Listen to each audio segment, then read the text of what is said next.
नमस्कार, बुलेटिन में आपका बहुत बहुत स्वागत है। मैं हूं आपके साथ दीपिका ओझा। चलिए शुरुआत करते हैं खबरों की। मुख्यमंत्री पुष्कर सिंह धामी आज एक दिवसीय दौरे पर हरिद्वार पहुंचेंगे। मुख्यमंत्री पुष्कर सिंह धामी 1 बजे हरिद्वार के वल्लभ कॉलेज मैदान पहुंचेंगे। मुख्यमंत्री के हरिद्वार पहुंचने पर भारतीय जनता पार्टी के कार्यकर्ता और नेता पुष्पगुच्छा देकर उनका स्वागत करने की तैयारी कर रहे हैं। वहीं पार्टी के कार्यकर्ता और नेता बहुत ज्यादा उत्साहित नजर आ रहे हैं। 2:30 बजे मुख्यमंत्री पुष्कर सिंह धामी हरिद्वार के CCR में कांवड़ मेले को लेकर समीक्षा बैठक करेंगे और उसकी तैयारियों को जायजा लेंगे। कांवड़ मेले की तैयारियों को लेकर अधिकारियों से फीडबैक भी ले सकते हैं और कई अन्य सुरक्षा के मुद्दों पर चर्चा भी कर सकते हैं। कांवड़ मेला शुरू होने से पहले सभी आवश्यक व्यवस्थाएं पूरी करने के निर्देश अधिकारियों को मिल सकते हैं। मुख्यमंत्री के दौरे को लेकर जिला प्रशासन ने सुरक्षा के पुख्ता इंतजाम किए हैं।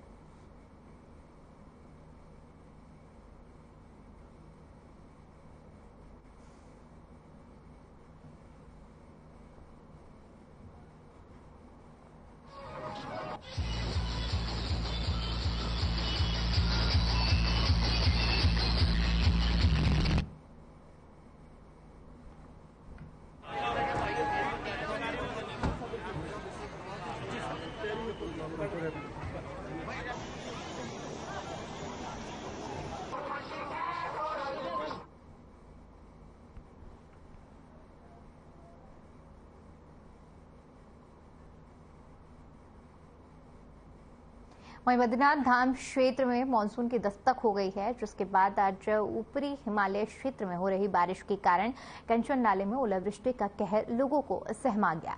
देर शाम एकाएक कंचन गंगा के ऊपर भारी बारिश से ओलावृष्टि की घटना हुई, जिससे कंचन नाले में भारी बोल्डरों के साथ मलबा आ गया, जिसके चलते बद्रीनाथ हाईवे बाधित हो गया। गनीमत ये रही कि इस दौरान कंचनगंगा क्षेत्र के आसपास कोई यात्री वाहन गुजर नहीं रहा था, वरना बड़ी घटना हो सकती थी। फिलहाल कंचन नाले में आए उफान के थमने के बाद अब हाईवे को खोलने का काम शुरू हो गया।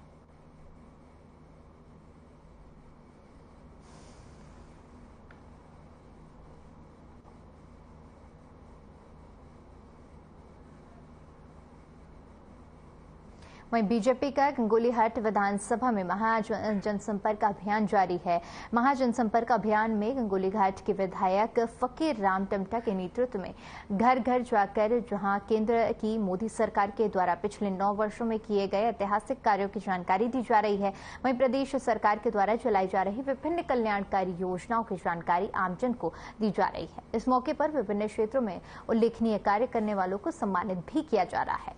विधायक फकीर राम टमटा ने बताया कि यह अभियान 31 जुलाई तक किया जा रहा है, जिसमें विभिन्न कार्यक्रमों का आयोजन हो रहा है। बीजेपी के कार्यकर्ताओं को जिम्मेदारी सौंपी गई है। महासंपर्क अभियान को लेकर लोगों में काफी ज्यादा उत्साह देखने को मिल रहा है।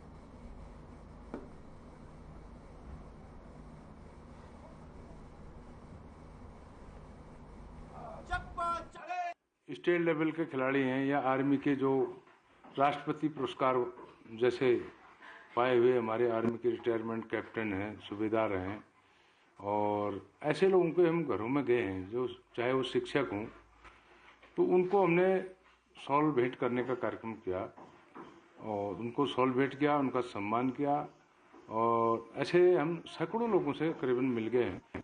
जिंदाबाद जिंदाबाद पुष्कर धामी जिंदाबाद जिंदाबाद जिंदाबाद चप्पा चढ़े। खबर चमोली से है, जहां पर नंदप्रयाग और नंदा नगर में मोटर मार्ग के पास चमन मंदिर में पहाड़ी से मलबा आने की वजह से मार्ग बंद हो गया। वहीं सड़क पर मलबा आने से दोनों तरफ कई वाहन फंस गए। बता दें कि बीते दिनों भी सड़क पर 1.5 लेन के चौड़ीकरण के तहत कटिंग का कार्य चल रहा था। वहीं हालात अब ये है कि पैदल चलने के लिए रास्ता नहीं है। फिलहाल मार्ग खोलने का कार्य किया जा रहा है।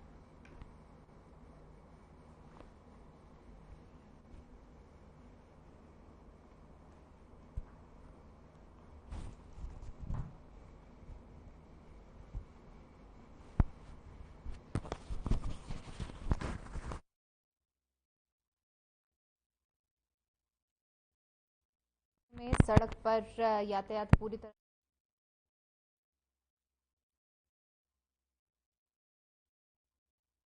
चल रहा था और इस दौरान पत्थर फंस गए और यातायात पूरी तरह से बाधित हो गया।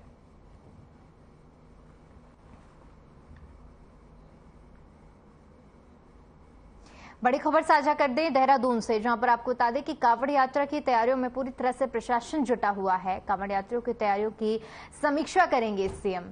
बड़ी जानकारी, जहां पर कांवड़ यात्रा के सफल संचालन पर मंथन किया जाएगा। डीजीपी अशोक कुमार समेत अधिकारी मौजूद रहेंगे। वहीं सीसीआर टावर में बैठक का आयोजन किया जा रहा है। तो कांवड़ यात्रा की शुरुआत होने वाली है और इसी को लेकर सरकार पूरी तरह से तैयारियों में जुटी हुई है और इन्हीं तैयारियों का जायजा लेंगे सीएम धामी, और जिसके लिए वो पहुंच रहे हैं आज और बैठक होगी। बैठक में सीसीआर टावर में ये बैठक होने वाली है, जिसमें तमाम अधिकारी मौजूद रहेंगे और सीएम इन तैयारियों का, सारी चीज़ों का जायजा लेंगे और साथ ही साथ अधिकारियों से फीडबैक भी लेंगे। यात्रा के सफल संचालन पर मंथन किया जाना है।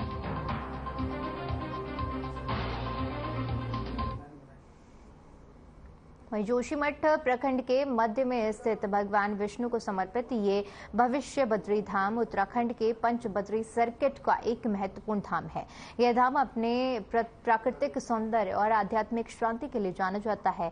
भविष्य बद्री धाम तक सड़क कनेक्टिविटी हो जाने से अब देश के कोने कोने से इन दिनों यहां तीर्थयात्री पहुंच रहे हैं। मंदिर में पूजा का जिम्मा संभाल रहे पुजारी सौरभ सिंह बताते हैं कि यहाँ के चमत्कार को प्रणाम करने यहाँ प्रतिदिन सैकड़ों श्रद्धालुओं का तांता लगा रहता है।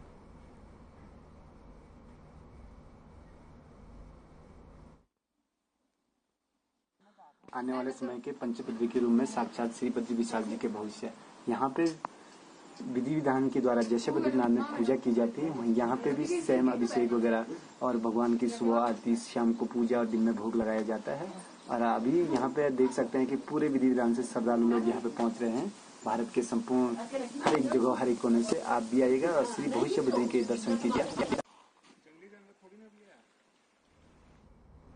वहीं उत्तराखंड के नरेंद्रनगर में तीसरी G20 की बैठक होनी है। यहां पर इंफ्रास्ट्रक्चर कार्य समूह की ये बैठक है, जिसमें बुनियादी ढांचे के निवेश के विभिन्न पहलुओं पर मंथन किया जाएगा। पहले दिन एशियन इंफ्रास्ट्रक्चर इन्वेस्टमेंट बैंक के साथ साझेदारी में टिकाऊ शहरों के रोड मैप पर चर्चा होगी।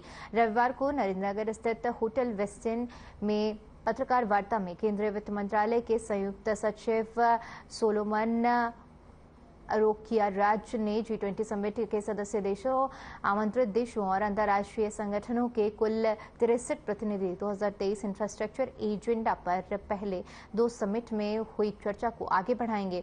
इसमें बुनियादी ढांचे को परिसंपत्ति वर्ग के रूप में विकसित करने के साथ ही वित्तीय संसाधन जुटाने के लिए भी नवीन उपकरणों की पहचान की जाएगी।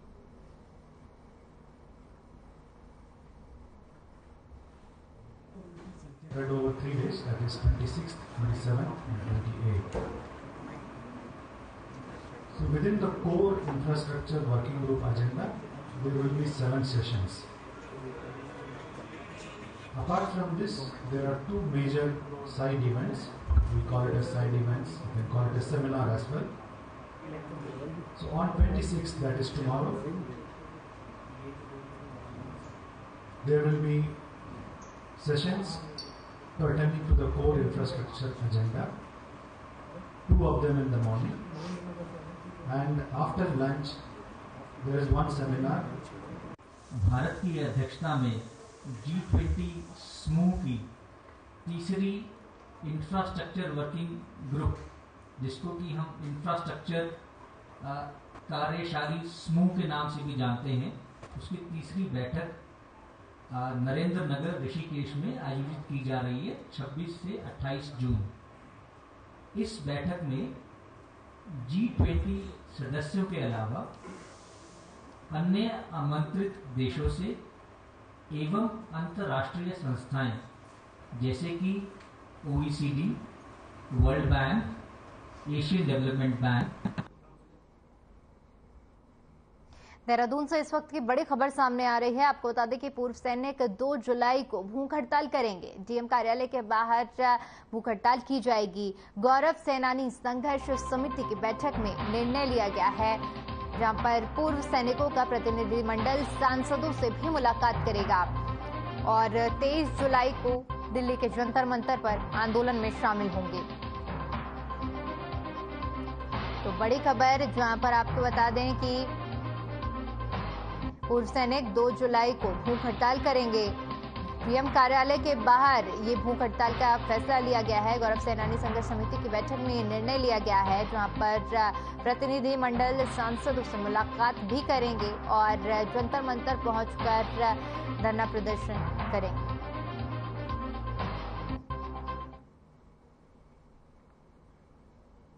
खबर देहरादून से है, जहां पर आपदाओं से बचाव के लिए प्रदेश में कई जगहों पर पायलट प्रोजेक्ट के तहत सायरन सिस्टम लगाया जाएगा। प्रोजेक्ट के पहले चरण में 250 जगहों पर यह सिस्टम लगाया जाएगा। Uttarakhand multi hazard early warning system के नाम से उत्तराखंड में स्थापित किए जाने वाले इस प्रोजेक्ट के लिए पहले चरण में 118 करोड़ रुपए की स्वीकृति मिली है। बीते दिनों मुख्य सचिव एस एस संधू की अध्यक्षता में उच्च अधिकार प्राप्त समिति की बैठक में प्रोजेक्ट को मंजूरी प्रदान की जा चुकी है। वर्ल्ड बैंक इस परियोजना को फीडिंग कर रहा है और साथ ही साथ अब इसके लिए अंतर्राष्ट्रीय स्तर पर ग्लोबल टेंडर आमंत्रित किए जाएंगे। इस परियोजना के लागू होने के बाद उत्तराखंड केरल के बाद दूसरा राज्य होगा वो इस प्रणाली को अपनाने जा रहा है।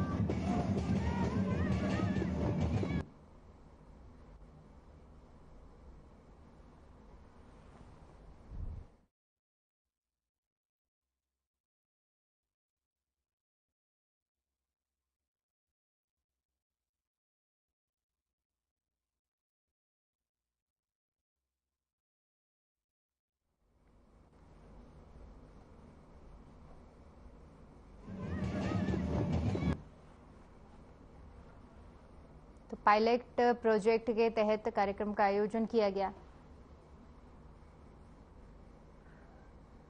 जहां पर सायरन सिस्टम भी लगाए जाएंगे। पूरी व्यवस्था की जा रही है और पायलट प्रोजेक्ट के तहत ये काम किया जा रहा है। वहीं हरिद्वार शहर में जलभराव की समस्या को लेकर बीजेपी पार्षद और कार्यकर्ताओं ने मेयर के खिलाफ प्रदर्शन किया। वहीं कार्यकर्ताओं ने मेयर अनीता शर्मा के खिलाफ रानीपुर मोड़ पर नारेबाजी कर जोरदार प्रदर्शन किया। बता दें कि मानसून के पहले दिन हुई बारिश से ही पानी भर गया था। वहीं बीजेपी पार्षद दल के नेताओं ने कहा कि नालों की सफाई न होने के कारण जगह जगह हरिद्वार शहर में जलभराव हो गया। इसलिए बीजेपी पार्षदों ने जिलाधिकारी और नगर आयुक्त से सफाई कराने की मांग की है।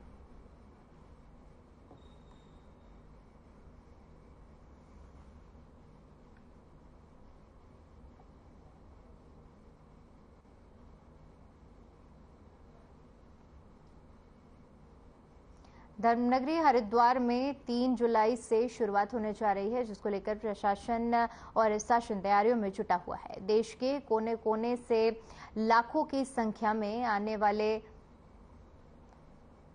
कावड़ियों के लिए जीआरपी पुलिस भी तैयारियां कर रही है। जीआरपी पुलिस ने कावड़ मेले को 3 जोन में बांटा है और जिसमें पर्याप्त मात्रा में जीआरपी पुलिस की तैनाती की जाएगी। साथ ही साथ कावड़ियों की सुरक्षा और असुविधा के लिए अतिरिक्त ट्रेन चलाने की भी रेलवे से वार्ता की जा रही है। एसपी जीआरपी अजय गणपति का कहना है कि जीआरपी द्वारा कावड़ मेले की हरिद्वार, ऋषिकेश और लक्सर 3 जोन में बांटा गया है। कावड़ मेले में अतिरिक्त ट्रेनें चलाने के साथ ही साथ पीने के पानी और टॉयलेट की व्यवस्था रहेगी।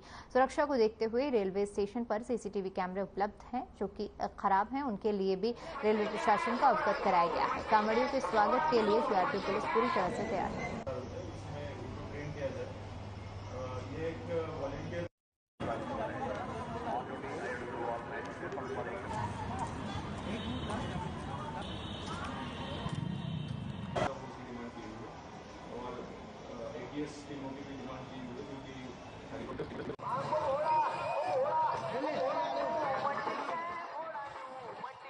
टोटल 3 जोन्स रहेंगे, हरिद्वार, ऋषिकेश और लक्सर, जिसमें लगभग 120 की तैनाती हर थाने, हर सेक्टर में की जाती है।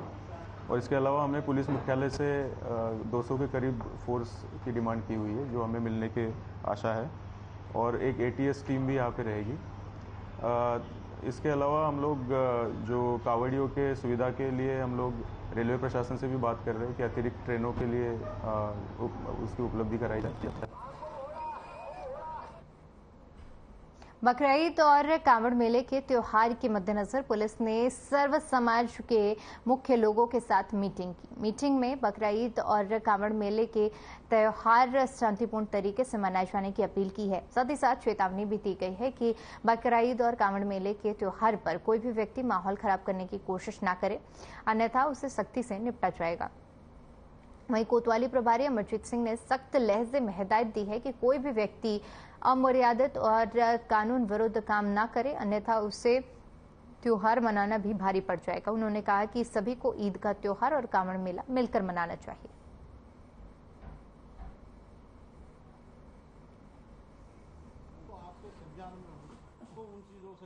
आगामी बकरीद के उपलक्ष्य में सभी समूहों की बैठक ली गई है और उसमें साथ ही साथ क्योंकि हमारा कांवड़ मेला भी आ रहा है उसके संबंध में भी चर्चा की गई।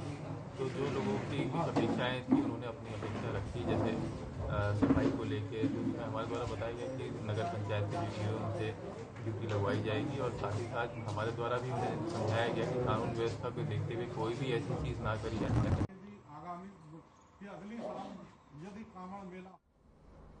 वहीं राजधानी देहरादून के परेड ग्राउंड में युवरानी महेंद्र कुमारी 18वीं राष्ट्रीय एथलेटिक्स चैंपियनशिप का आयोजन 26 और 27 जून को होगा। इस एथलेटिक्स चैंपियनशिप का उद्घाटन पूर्व केंद्रीय मंत्री और कांग्रेस के राष्ट्रीय महासचिव भंवर जितेंद्र सिंह करेंगे। इस प्रतियोगिता में पूरे देश और राष्ट्रीय अंतर्राष्ट्रीय स्तर के खिलाड़ी प्रतिभाग करेंगे। 2 दिन तक चलने वाले इस प्रतियोगिता में 30 साल से लेकर 105 साल तक की उम्र के खिलाड़ी भाग लेंगे, जो कि अलग अलग प्रतियोगिताओं में अपना जौहर दिखाएंगे। इस एथलेटिक चैंपियनशिप के आयोजन समिति के संयोजक सूर्यकांत उस्माना ने कहा कि इस तरह के आयोजन से राज्य में खेल का विकास होगा और खिलाड़ियों का भी मनोबल बढ़ेगा।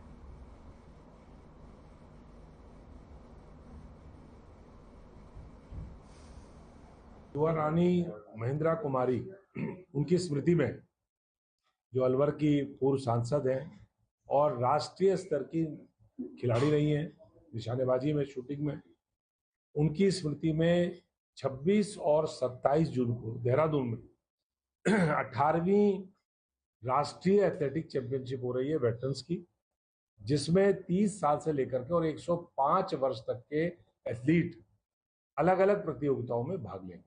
26 तारीख को सुबह 10:30 बजे अखिल भारतीय कांग्रेस कमेटी के राष्ट्रीय महासचिव, असम के प्रभारी और पूर्व केंद्रीय मंत्री भंवर जितेंद्र सिंह जी इसका शुभारंभ करेंगे।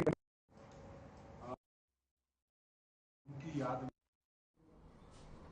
आपातकाल की बरसी को आज बीजेपी ने काला दिवस के रूप में मनाया, जिसके चलते विकासनगर में बीजेपी पदाधिकारियों ने आपातकाल को काला दिवस बताते हुए कांग्रेस को कटघरे में खड़ा कर दिया। वहीं दूसरी ओर उन्होंने इस दिवस को प्रबुद्ध जन सम्मेलन के रूप में मनाया। कार्यक्रम में बतौर मुख्य अतिथि राज्यसभा सांसद नरेश बंसल, पार्टी के प्रदेश अध्यक्ष मनीन्द्र भट्ट और क्षेत्रीय विधायक मुन्ना सिंह चौहान, सहसपुर विधायक सहदेव सिंह पुंडीर और जिला पंचायत अध्यक्ष मधु चौहान समेत बीजेपी से तमाम जुड़े हुए क्षेत्रीय पदाधिकारियों ने शिरकत की और पार्टी कार्यकर्ताओं को संबोधित किया।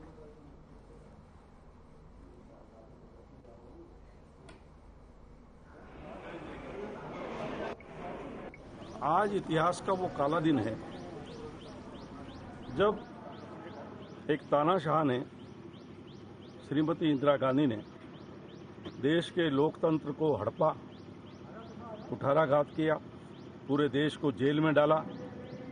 आज जो चिल्ला रहे हैं लोकतंत्र खतरे में है, तो सबको, नई पीढ़ी को ये बताने के लिए हम इसको काला दिवस के रूप में मनाते हैं कि कैसे 1.5 लाख लोग जेलों में डाले गए। कापकोट तहसील क्षेत्र के शूनी पंखू टॉप में चरवाहों की बकरियों का वज्रपात शिकार बन गई। सूचना पाकर पशुपालन और राजस्व विभाग की टीम छूने के लिए रवाना हुई। वहीं मौके पर पहुंचकर टीम ने मुआयना किया। मुआयने के दौरान घटनास्थल पर वज्रपात से 400 बकरियों की मौत होने की पुष्टि हुई, जिससे चरवाहों का भारी नुकसान हुआ है। वहीं विधायक कापकोट सुरेश गडिया ने राजस्व टीम और पशुपालन विभाग को नुकसान का मुआयना कर शीघ्र मुआवजे की कार्रवाई करने के निर्देश दिए गए।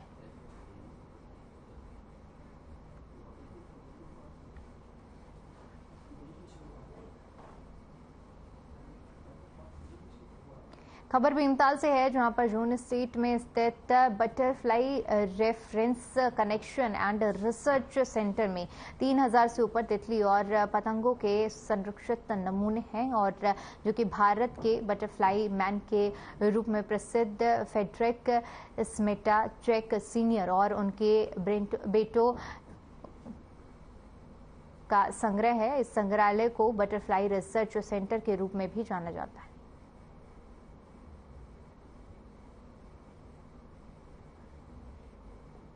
पहली बात, बटरफ्लाइज अपने आप में घूम रहे हैं, वो अपनी जगह है, पर शुरू से करीब 30-40 साल से, बचपन से कहो, मैं कोशिश कर रहा हूँ कि जो हमारे देश है, हमारे पास एक 150 साल पुराना वन विभाग है, वन विभाग, पर अभी जो है आज तक वन क्या चीज़ है वो खुद नहीं जानते हैं, उसका डेफिनेशन नहीं है। तो आजकल क्या होता है कि जो भी उन्होंने डिक्लेयर कर दिया कि बाबा यहाँ पे ये जंगल है, तो कानून अंतर्गत जो है राजस्थान के जो रेगिस्तान के हिस्से हैं वो भी जंगल कहलाते हैं। तो वो अपनी जगह है, कोई बुरी बात नहीं है उसमें, पर ये है कि जो हमारे नदियां हैं, मैं नदियों पर, पानी पर काम कर रहा हूँ मैं, जो हमारी नदियां हैं वो हमारे देश, बहुत सौभाग्य है हमारे देश का कि जो हमारे नदियां हैं वो भारत में शुरू होते हैं और भारत में ख़त्म होते हैं। 2 ही नदी हैं बाहर से आते हैं, कर्नाली और ब्रह्मपुत्र। बाकी जितने नदियां हैं अगर वो स्वस्थ हैं, यानी कि 12 मास पानी बह रहा है उनमें, तो वो हमारी काबिलता है, और अगर वो सूख रहे हैं और परेशान कर रहे लोगों को, तो वो हमारी नाकाबिलता है, और अभी तक तो नाकाबिलता है। 70 साल में स्वतंत्रता के बाद हमने बहुत काबिल तरीके से अपने नदियों को बर्बाद किए हैं। चलिए, फिलहाल के लिए इस बुलेटिन में इतना ही। बाकी तमाम बड़ी खबरों के लिए बने रहिए हमारे साथ। नमस्कार।